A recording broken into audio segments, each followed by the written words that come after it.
Well, the two lap vehicles in front are Charles Lewandowski, 40, and the 14 of Eric McClure. That's McClure that he's getting around right now. So Stenhouse is cleared.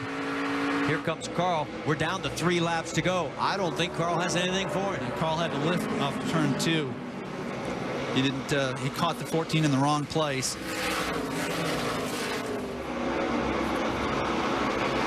Now just 2 laps remaining. There's Carl right behind.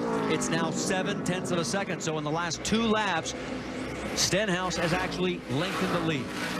He might have got a phone call on the radio saying, hey, we got to go just a little bit faster. You got to give Ricky Stenhouse a lot of credit. You know, it's not easy to top Carl Edwards at a track, and he's going to do it for the 2nd time at Iowa. Here we go.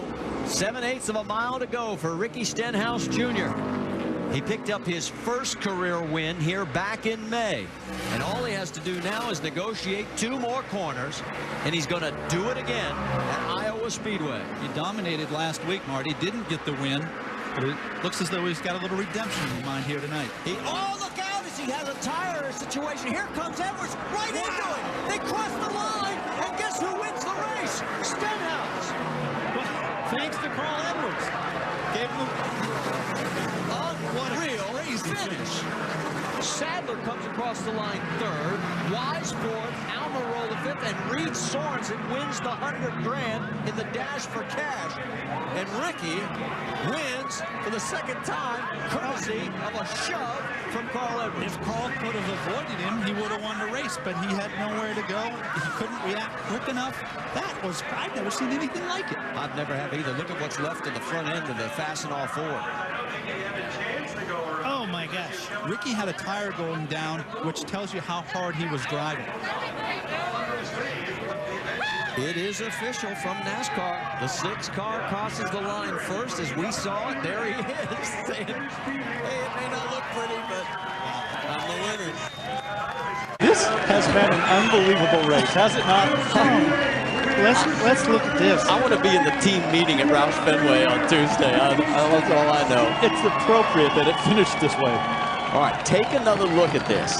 Okay, all of a sudden, I don't think that's the tire. That's an engine. It's the engine. You're right. Wow. And I wonder if Carl got into the fluid and couldn't steer. I would think so, because you'd think he could have missed it, but it's hard to say from up here. You're right, though. It looked like a tire from there. He did a good job of just keeping. He had smoke and oil, I guarantee I it. think so. He just couldn't miss him. All right, let's just listen this time from Carl's perspective.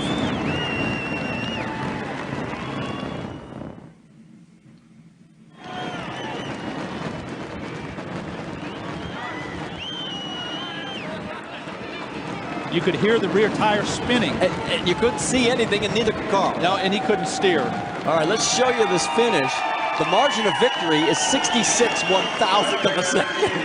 Well, he wasn't beside him, he was under him. Again, it's appropriate that they came together at the finish because, you know, this has been brewing. This has been brewing, right? So, yep, that's Carl talking to Mike Kelly and explaining his end of it. Let him know because he thinks you're beating him. Well, you heard it. There's Jack also. Thanks for the push. Well, he was blocking a little bit, and then I couldn't get out of the oil. Hit the monitor, hit him off. How many times do you blow an engine and win the race? Not too often. That's the first time in 30 years that I've been doing this that I've seen that happen. Well, in drag racing, it can happen. Very good.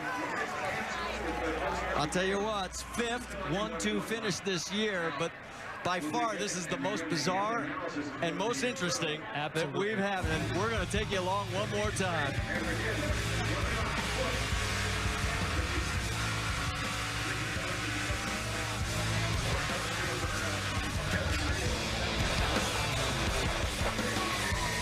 In the flag stand as Carl jacks him up. Fans, don't forget to play DirecTV NASCAR head-to-head. It's knockout. It's go to DirecTV. This might be one of the more interesting post-race interviews I've done with Carl Edwards. Let's start with the finish. I think you were about to tell your crew, sorry guys, I was too tight, and then Ricky just blows in front of you. Yes, and I thought, no big deal, I'll drive around him. And then he started turning a little bit, and when I tried to turn more, the front tires just were sliding. And I hoped by the time I got to him that he would be out of the way. That was my only hope to win the race. But I don't think anyone's ever finished 1-2 with 2 torn-up race cars like that. So congrats to Jack.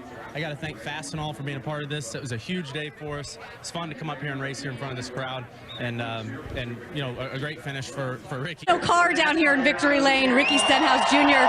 took a ride around on one of the debris trucks with his crew, but that doesn't mean there's not a celebration, guys.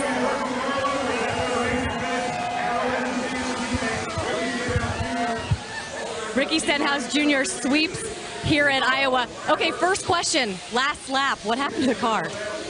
Motor was kind of messing up on us there a little bit. We'll have to look at it at the shop, but awesome job to this team. You know, we couldn't do it without these guys working on this thing. They work hard as anybody out there working the shop, all the body shop guys, everybody at Roush Yates Engines. The good Lord above, he's helped us through a lot of this, and got to thank Nationwide Insurance for giving us this opportunity to come out here and put on a show for these awesome fans. Woo, that's cool. For all these fans out here, this is a way to win right here with all these fans. Ricky, one of the stories of your race was Carl Edwards, the contact between your teammate. He just said moments ago he thinks maybe you were a little aggressive. Was it a case of hard racing or something else? No, I was aggressive there at the end. You got to do what you got to do to win. I wasn't going to let another one slip by us. He kind of ran us up the racetrack there, turn 4 when I got by him. He crossed us over, ran us up the racetrack. So I wasn't about to back down. What was it like managing those expectations inside or the emotions inside the car tonight?